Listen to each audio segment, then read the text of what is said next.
आप वॉल्यूम कैसे पता चलेगी?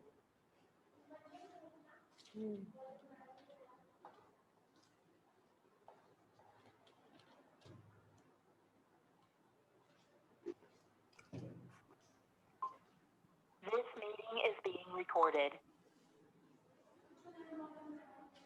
वॉल्यूम आ रही है आप लोग को? वॉल्यूम आ रही है? ओके।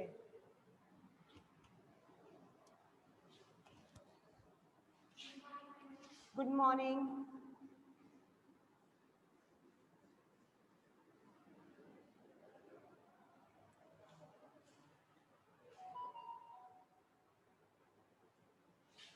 आज 18 है 19 है?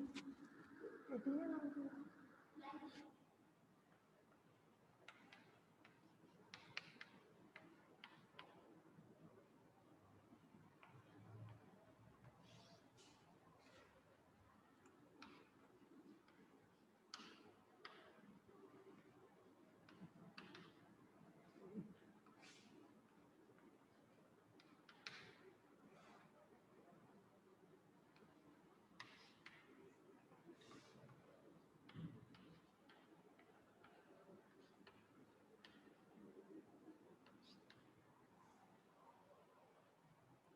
हम लोग जो लेटेस्ट टॉपिक पढ़ रहे थे वो कौन सा पढ़ रहे थे?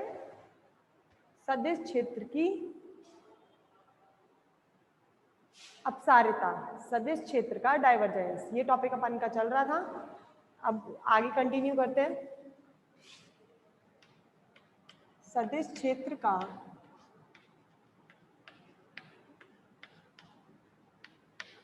डाइवर्जेंस,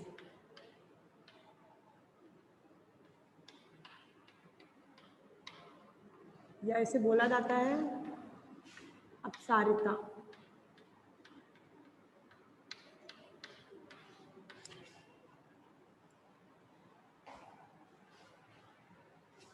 इसके लिए कल अपन ने चित्र बनाया था, वो मैं आज दोबारा बना रही हूँ।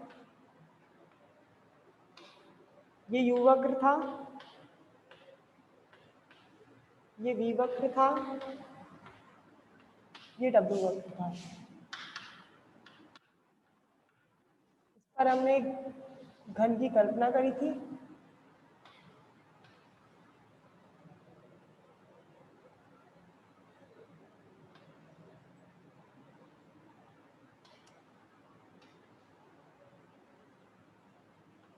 नाम दिया था अपन ने इसको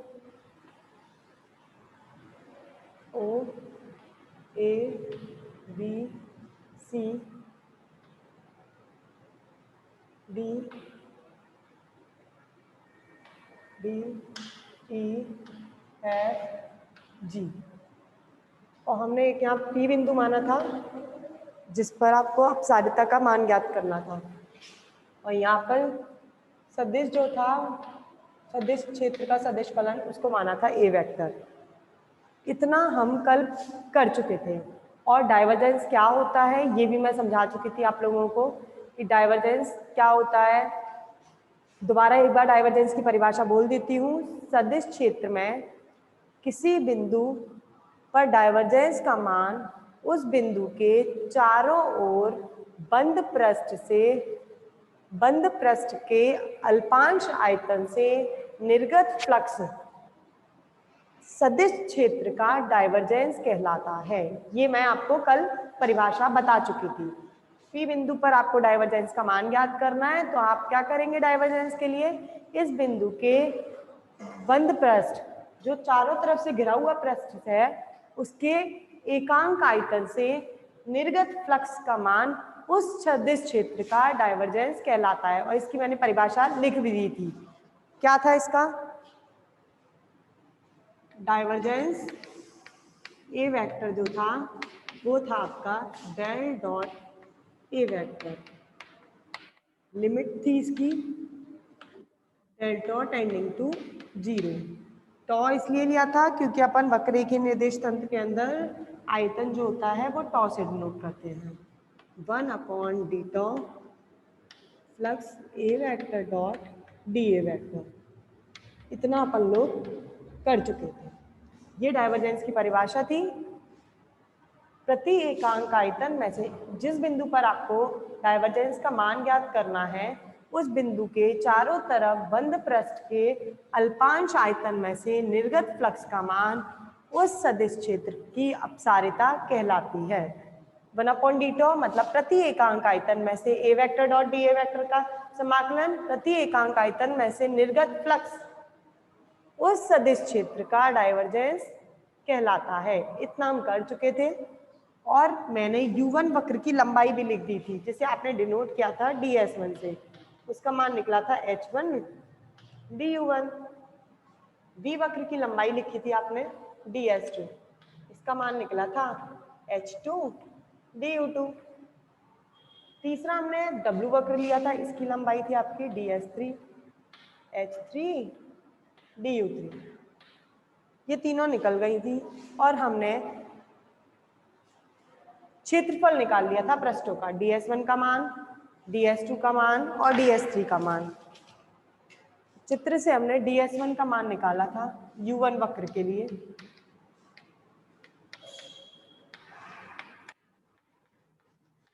DS1 जो आया था उसका मान आया था आपका H1 DU1। DS2 जो आया था V वक्र के लिए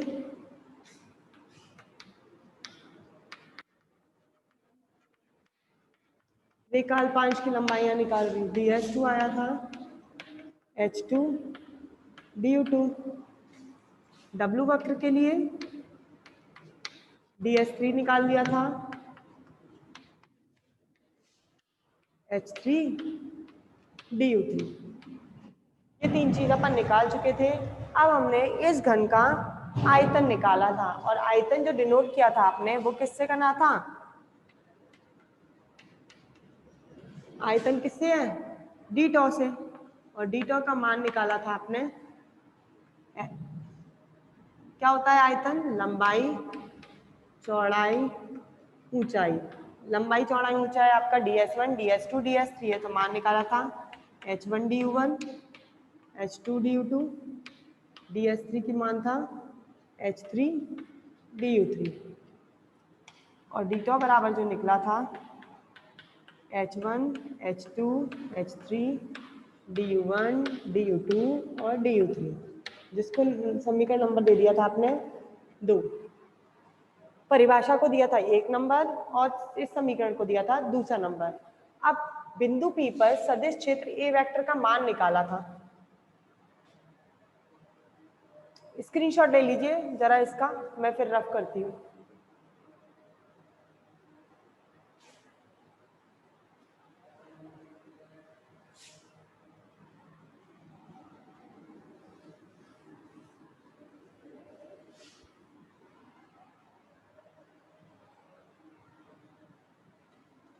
अब हम बिंदु P पर सदिश क्षेत्र A वेक्टर का मान लिख रहे हैं।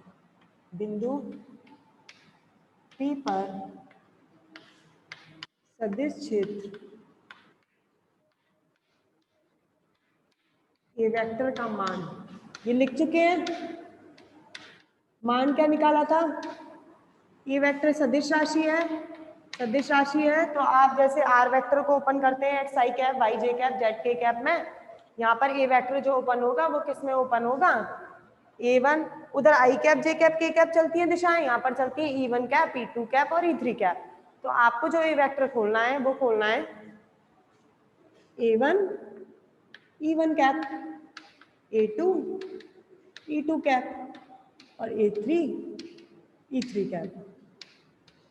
और जो A1 A2 A3 है, ये A1 जो सदिश क्षेत्र का मान है वो U1 वक्र के लिए है, A2 सदिश क्षेत्र का मान है वो U2 वक्र के लिए है, A3 जो सदिश क्षेत्र का मान है ये W वक्र के लिए है। मतलब जब आप U1 वक्र की बात करेंगे या U वक्र की बात करेंगे तो सदिश क्षेत्र का मान जो लेके चलेंगे वो लेके चलेंगे A1। जब आप V वक्र की बात करेंगे या फिर कह सकते हैं हम U2 वक्र की बात करेंगे तो सदिश क्षेत्र का मान लेके चलेंगे A2। और जब W वक्र की बात करेंगे और सदिश क्षेत्र का मान लेके चलेंगे A3। लेकिन जनरल हम बात करेंगे P बिंदु पर सदिश क्षेत्र का मान कितना होगा तो वो लेके चलेंगे अपन A वेक्टर। A वेक्टर कुल सदिश क्षेत्र का मान है और प्रत्येक अलग अलग वक्रों पर जो मान है वो कितनी है, A1, A2 और A3। आपको डाइवर्जेंस का मान ज्ञात करना है और ज्ञात करके लाना है आपको P बिंदु पर। इसलिए हम पूरा एक साथ P बिंदु पर सदिश क्षेत्र का मान ज्ञात नहीं करेंगे। अपन क्या करेंगे, डाइवर्जेंस अगर आपको P बिंदु पर ज्ञात करना है तो आप पहले U1 वक्र से P बिंदु पर सदिश क्षेत्र का मान ज्ञात करेंगे, फिर V वक्र से P बिंदु पर सदिश क्षेत्र का मान ज्ञात करेंगे, सेम बिंदु P पर W वक्र से डाइवर्जेंस का मान ज्ञात करेंगे। तो मतलब आपको एक साथ P पर सदिश क्षेत्र का मान, कुल मान ज्ञात नहीं करके लाएंगे, अपन लोग अलग अलग मान ज्ञात करेंगे तीनों वक्रों के सापेक्ष। सबसे पहले मैं U1 वक्र के सापेक्ष बिंदु P पर सदिश क्षेत्र का मान ज्ञात करूंगी। दो हमें पता है, वो क्या है आपका A1। अब U1 वक्र के सापेक्ष आपको सदिश क्षेत्र का मान जो ज्ञात करके लाना है वो बिंदु P पर ज्ञात करके लाना है। मतलब किसका मान ज्ञात करके लाना है, A1 का मान बिंदु P पर U1 वक्र के सापेक्ष। फिर ज्ञात करेंगे V वक्र के सापेक्ष सदिश क्षेत्र का मान बिंदु P पर। फिर ज्ञात करेंगे W वक्र के सापेक्ष बिंदु P पर सदिश क्षेत्र का मान, मतलब A3 का मान। क्या हो गया, बोल रहे हैं बच्चे?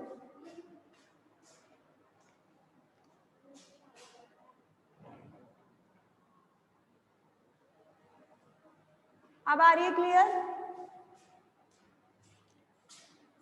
वीडियो क्लियर आ रही है आप लोग को?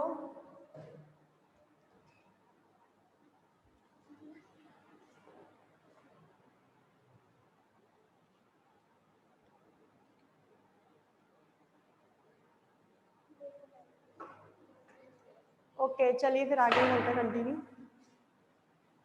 दोबारा सुन लीजिए, वीडियो चली गई थी आप लोगों की। मैं जो बता रही थी वो बता रही थी कि आपको करना क्या है, आपको निकालना है डाइवर्जेंस का मान बिंदु P पर, और बिंदु P पर जो सदिश क्षेत्र का मान है वो मान है A वेक्टर। A वेक्टर बिंदु P पर सदिश क्षेत्र का मान है, जिसे आपने ओपन किया है A1 E1 cap, A2 E2 cap, A3 E3 cap. अब A1 A2 A3 जो मान है वो भी सदिश क्षेत्र के मान है, लेकिन A1 जो मान है वो U1 वक्र के सापेक्ष बिंदु P पर सदिश क्षेत्र का मान है। A2 बिंदु P पर V वक्र के सापेक्ष सदिश क्षेत्र का मान है। A3 W वक्र के सापेक्ष बिंदु P पर सदिश क्षेत्र का मान है। आपको P बिंदु पर सदिश क्षेत्र का डाइवर्जेंस ज्ञात करना है। अगर डाइवर्जेंस ज्ञात करना है तो आपको फ्लक्स निकालना पड़ेगा बिंदु P पर। सदिश क्षेत्र का मान बिंदु P पर ज्ञात करना है, मतलब कुल A वेक्टर का मान ज्ञात करके लाना है। A वेक्टर का मान क्यों ज्ञात कर रहे हैं हम, क्योंकि हम पढ़ चुके डाइवर्जेंस की परिभाषा। डाइवर्जेंस क्या था, 1/d टॉ। डी टॉ का मान हम लोगों को पता है, H1 H2 H3 du1 du2 du3। और फिर था आपका flux A vector dot D A vector. A vector मतलब आपको बिंदु P पर A वेक्टर का मान ज्ञात करके लाना है। A वेक्टर मतलब कुल U वक्र के सापेक्ष, V वक्र के सापेक्ष और W वक्र के सापेक्ष, जब तीनों के सापेक्ष A1 A2 A3 का मान ज्ञात करोगे तब आपका कुल P बिंदु पर सदिश क्षेत्र का मान ज्ञात होगा, इनटू DA वेक्टर।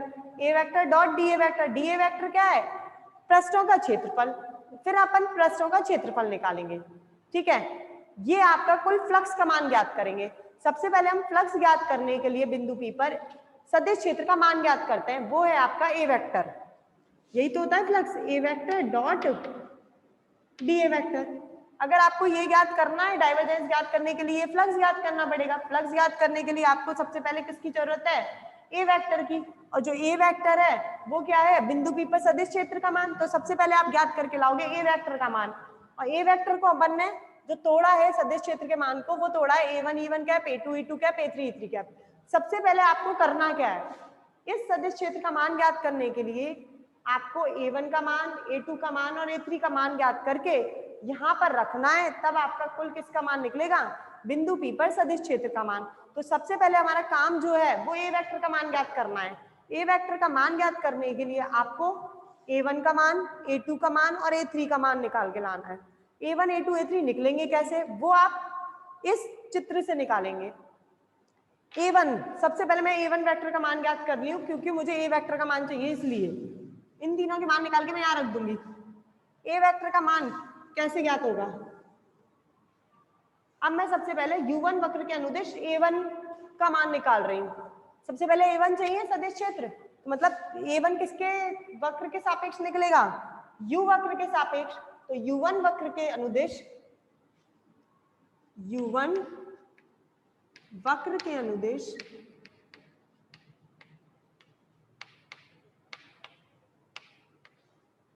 U1 वक्र के अनुदिश घटक A1, सबसे पहले आपको घटक A1 का मान निकालना है। घटक A1 के परिवर्तन की दर,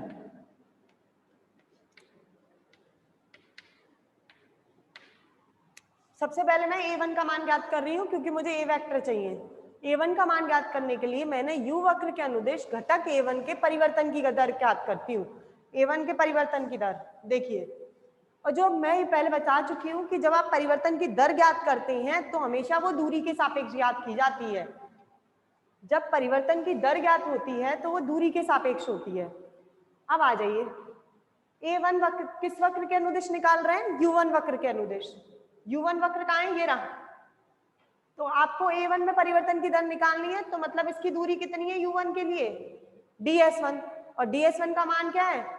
h1 du1। तो A1 के परिवर्तन की दर निकाल रहे हो तो मतलब आप दूरी के सापेक्ष निकाल रहे हो, और U1 वक्र के लिए जो दूरी है वो कितनी है? h1 du1। तो मतलब आपको दूरी के सापेक्ष याद करना है, तो परिवर्तन जो लेंगे वो किसके सापेक्ष लेंगे? U1 वक्र के लिए, h1 du1 के लिए। V वक्र के लिए निकालेंगे तो हम दूरी के सापेक्ष जो लेंगे वो लेंगे h2 du2, इसके लिए लेंगे h3 du3। तो U1 वक्र के अनुदिश घटक A1 के परिवर्तन की दर जो निकलेगी वो निकलेगी, परिवर्तन किसमें करना है? A1 में, तो डेल A1। और परिवर्तन की जब दर निकालते हो तो किसके सापेक्ष परिवर्तन करते हैं? दूरी के सापेक्ष। डेल्टा A1 अपॉन दूरी कितनी लेंगे? h1 del U1। इसका मतलब दूरी के सापेक्ष जो परिवर्तन की दर निकली है वो कितनी निकली है A1 की? Del A1 over h1 del U1। परिवर्तन की दर इतनी है, del A1 over h1 del U1। तब अब मुझे निकालना है, ये तो परिवर्तन की दर निकाल दी, अब मुझे जो मान निकालना है वो किसका मान निकालना है? A1 का। A1 सदिश का मान ज्ञात करके लाना है U वक्र के अनुदिश। जब इस वक्र के अनुदिश मैंने परिवर्तन जो निकाला है वो A1 के लिए निकाल दिया, इतना आएगा। अब A1 U वक्र के लिए दो पृष्ठ हैं इसके अंदर। आपके घन के 6 पृष्ठ होते हैं। अपना रूम देखिए, कमरा, कमरे में 6 पृष्ठ हैं, ये घनी है, एक ऊपर एक नीचे, 6 होते हैं आमने सामने, ठीक है। अब आपको ज्ञात करके लाना है U1 वक्र के लिए। U1 वक्र के लिए कोई भी दो पृष्ठ काम करेंगे। कौन कौन से पृष्ठ ले रही हूं मैं U1 के लिए? ये सुनिए, A B F E, मतलब आगे वाला। दोबारा सुनिए, U1 वक्र के लिए पृष्ठ जो लेके चल रहे हैं A B F E, आगे वाला पृष्ठ U1 वक्र के लिए। अगर आगे वाला पृष्ठ U1 वक्र के लिए है तो सेम पीछे वाला पृष्ठ भी किसका होगा? U1 वक्र के लिए। और पीछे वाला पृष्ठ कौन सा है? OCGD। OCDG तो आपका OCDG और ABFE, ये दोनों जो वक्र हैं, जो दोनों पृष्ठ हैं वो किसके हैं? U1 वक्र के लिए। U1 वक्र के लिए दो पृष्ठ लेके चल रहे हैं, एक पृष्ठ तो ले रही हूं ABFE और एक ले रही हूं OCDG। बाकी जो 4 बचे, 2 उसमें से B के होंगे और 2 उसमें से W के होंगे। तो सबसे पहले जो पृष्ठ लेके चल रहे हैं, दोनों पृष्ठों के सापेक्ष आपको सदिश A1 का मान निकालना है। दोनों पृष्ठों के सापेक्ष मैं U1 वक्र के सापेक्ष निकाल रही हूँ, U1 वक्र के सापेक्ष निकाल रही हूँ, तो दो पृष्ठ होंगे, दो फलक होंगे, एक तो होगा ABFE और एक होगा OCDG। तो ABFE के मध्य बिंदु पर सदिश क्षेत्र U1 घटक का मान ज्ञात कर रही हूँ। लिखिए,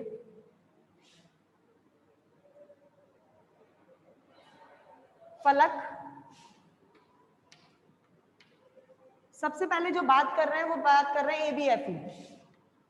फलक ABFE के मध्य बिंदु पर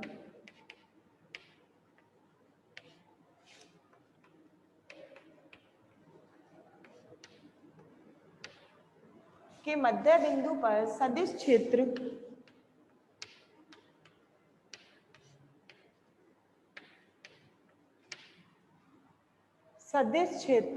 के U1 घटक, सदिश क्षेत्र के U1 घटक का मान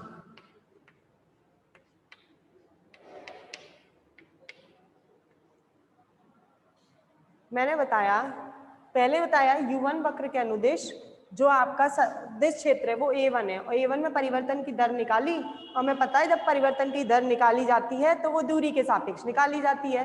तो आपने जो A1 में परिवर्तन की दर निकाली वो दूरी के सापेक्ष ले ली, क्योंकि U वक्र के लिए जो दूरी थी वो H1 डेल U1 थी। अब मैंने बताया U1 वक्र के लिए दो पृष्ठ लिए जा रहे हैं। पहला पृष्ठ ले रहे हैं ABFE और दूसरा ले रहे हैं OCDG। दो पृष्ठ ले रही हूँ U1 के वक्र के लिए। दो पृष्ठ इसलिए अगर एक पॉजिटिव लेंगे तो एक नेगेटिव में जाएगा। सेम अगर मैं ABFE वाला पॉजिटिव लेती हूँ, पॉजिटिव मतलब धनात्मक अक्ष पर लेती हूँ, तो पीछे वाला जो होगा OCDG वो जाएगा ऋणात्मक अक्ष पर। दोनों के मान में फर्क इतना ही होगा, बस साइन का मतलब चिन्ह का फर्क होगा। एक में अगर पॉजिटिव लोगे तो दूसरे में ऑटोमेटिक वो नेगेटिव हो जाएगा, क्योंकि जो आपका घन बन रहा है वो एक उस पर बन रहा है निर्देश तंत्र के ऊपर। तो निर्देश तंत्र की जो अक्षें होती हैं उसमें पॉजिटिव भी होता है, मतलब धनात्मक भी होती हैं और ऋणात्मक भी होती हैं। अगर आप दो फलक लेके चल रहे हो तो एक तो आपका धनात्मक अक्ष पर होगा, मतलब जो आपने U1 वक्र लिया है वो उसकी धनात्मक अक्ष पर तो एक पृष्ठ होगा, उसकी ऋणात्मक अक्ष पर एक पृष्ठ होगा। तो दो लिए मैंने ABFE OCDG, एक धनात्मक लेके चलती हूँ एक ऋणात्मक। मैं मान के चल रही हूँ, अपने आप कोई भी मान सकते हो आप। मैंने वाला जो आगे वाला है ABFE वाला है वो धनात्मक पृष्ठ पर रखा है, धनात्मक अक्ष पर रखा है, और OCDG वाला ऋणात्मक पर रखा है। तो मैं केवल एक का मान निकालूंगी U1 घटक के लिए, आगे वाले का ABFE का। तो मतलब मैं साइन जो लेके चलूंगी वो धनात्मक लेके चलूंगी। उसके बाद OCDG के लिए मैं कुछ नहीं करूंगी, ऑटोमेटिक जो वैल्यू निकलेगी उसमें माइनस साइन लगा देंगे, ऋणात्मक चिन्ह लगा देंगे, हम बोल देंगे ये OCDG का मान आ गया। ठीक है, स्टार्ट करते हैं सबसे पहले आगे वाले पृष्ठ के लिए ABFE के लिए। ABFE, आपको ABFE जो लेना है, पृष्ठ जो लेना है, उससे ये जो बिंदु P है वो P बिंदु रखा कहाँ है, उस घन के बीच में, घन के बीच में रखा है।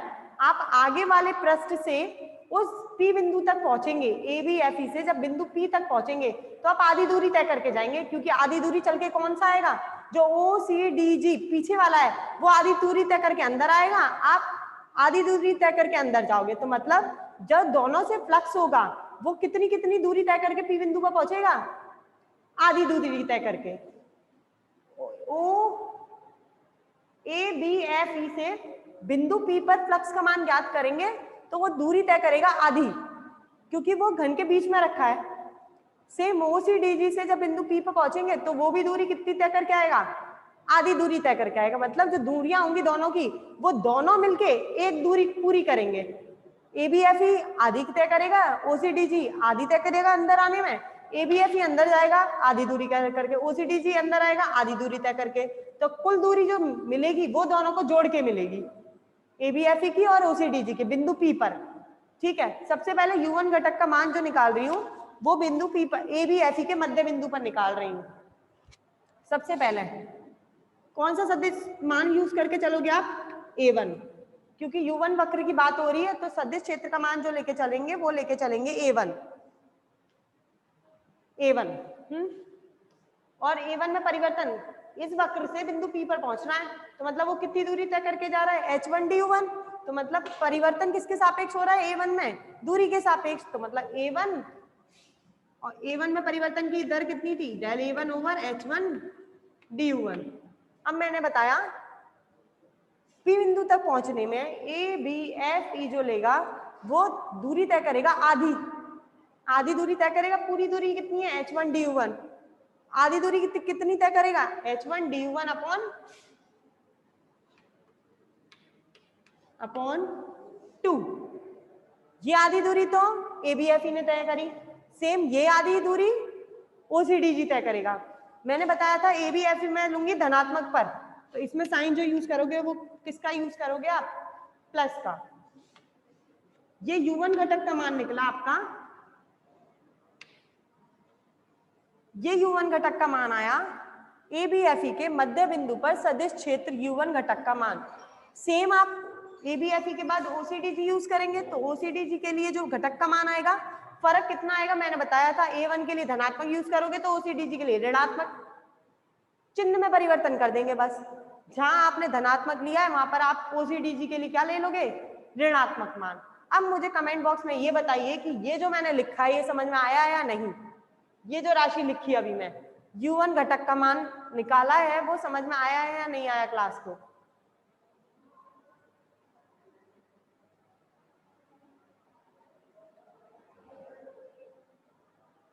नहीं आया? आगे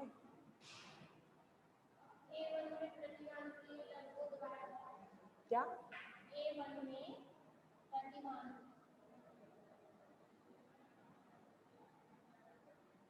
A1 में परिवर्तन की दर, अच्छा A1 में परिवर्तन की दर, सुनिए जरा, परिवर्तन की दर निकालनी है। मैंने बताया था जब परिवर्तन की दर निकाली जाती है तो वो दूरी के सापेक्ष निकाली जाती है। हाँ सुनो, मैं दोबारा समझा रही हूँ, कोई बात नहीं, रिपीट करती हूँ मैं, दोबारा सुनिए। सबसे पहले ये परिवर्तन की दर ही निकालते हैं। आइए अभी केवल मैं A1 के लिए निकाल रही हूँ, A2 A3 आप सोचना ही बंद कर दीजिए कि A2 A3 की बात की जा रही है। कुल जो निकालना है वो ये निकालना है बिंदु P पर सदिश क्षेत्र का मान, A वेक्टर का मान, A1 E1 cap, A2 E2 cap, A3 E3 cap. मैं जो निकाल रही हूँ वो A1 के लिए निकाल रही हूँ, बाकी मैं अभी दोनों की बात नहीं कर रही। अब A1 के लिए जो वक्र लेके चलोगे वो लेके चलोगे U1 वक्र, मतलब U वक्र, U1 वक्र की बात करेंगे, ठीक है। सबसे पहले U1 वक्र के अनुदेश घटक A1 के परिवर्तन की दर निकालते हैं। मैंने बताया था U1 वक्र के अनुदेश जब परिवर्तन की दर निकाली जाती है तब वो दूरी के सापेक्ष निकाली जाती है, ठीक है। आप A1 के परिवर्तन की दर निकाल रहे हो तो परिवर्तन किसमें है, डेल A1 में, और किसके सापेक्ष होगा, दूरी के सापेक्ष। तो दूरी A1 के लिए कितनी है वो ये ज्ञात कर चुके हो आप, ds1 h1 du1। तो मतलब जो परिवर्तन निकलेगा A1 में किसके सापेक्ष निकलेगा, दूरी के सापेक्ष, और दूरी कितनी है, ds1। ds1 का मान मैंने यहाँ रख दिया डायरेक्ट, h1 डेल्टा u1। ये चीज समझ में आ गई? ये कैसे निकाला परिवर्तन की दर? परिवर्तन की दर दूरी के सापेक्ष ज्ञात की जाती है। आपको A1 के लिए परिवर्तन निकालना है तो A1 में परिवर्तन और किसके सापेक्ष, दूरी के सापेक्ष, और दूरी में परिवर्तन, दूरी का मान कितना है, h1 डेल्टा u1। तो ये जो निकला है वो मान किसका निकला है आपका, A1 में परिवर्तन की दर का मान आया delta A1 upon h1 du1। अब आगे चलते हैं। मैंने बोला था 3 अक्ष हैं, 3 अक्ष आप जब ग्राफ में बनाते हो तो तीनों के लिए एक धनात्मक दिशा होती है, एक ऋणात्मक, धनात्मक ऋणात्मक, धनात्मक ऋणात्मक। मैं U1 की बात कर रही हूं तो U1 वक्र के लिए एक दिशा धनात्मक होगी, एक दिशा ऋणात्मक होगी, क्योंकि हमने कल्पना किसकी करी है, वक्र के निर्देश तंत्र पे घन की करी है। अगर घन की कल्पना करिए तो मतलब इस घन में 6 हैं फलक, और 6 फलक का मतलब है 3 अक्षों पर 6 फलक का होना, तो मतलब ये आपके धनात्मक दिशा में भी है और ऋणात्मक दिशा में भी है। 3 अक्ष पर घन की होना, घन का मतलब 6 फलक का होना, 6 फलक का होना एक धनात्मक के लिए बात करता है, वो एक फलक ऋणात्मक के लिए। सेम U वक्र, V वक्र और W वक्र के लिए, तीनों के लिए जो फलक होंगे एक धनात्मक दिशा में होगा, एक ऋणात्मक दिशा में होगा। वो आप पर डिपेंड करता है आप कौन सा आप धनात्मक दिशा में मानते हो, कौन सा ऋणात्मक दिशा में मानते हो। मैंने जो माना U1 वक्र के लिए पृष्ठ मान के चली मैं, आगे वाला ABFE, आगे वाला और एक पीछे वाला OCDG। ABFE और OCDG 2 पृष्ठ हैं। अगर दोनों पृष्ठ हैं तो इनमें से एक तो धनात्मक है, एक ऋणात्मक है। धनात्मक जो है वो आगे वाला ले लिया ABFE, और ऋणात्मक जो है वो पीछे वाला ले लिया OCDG। अब आपको फ्लक्स का मान ज्ञात करना है बिंदु P पर। अगर बिंदु P पर फ्लक्स का मान ज्ञात करना है तो आपको ABFE और OCDG दोनों से आना पड़ेगा बिंदु P पर। रिजॉइन करिए,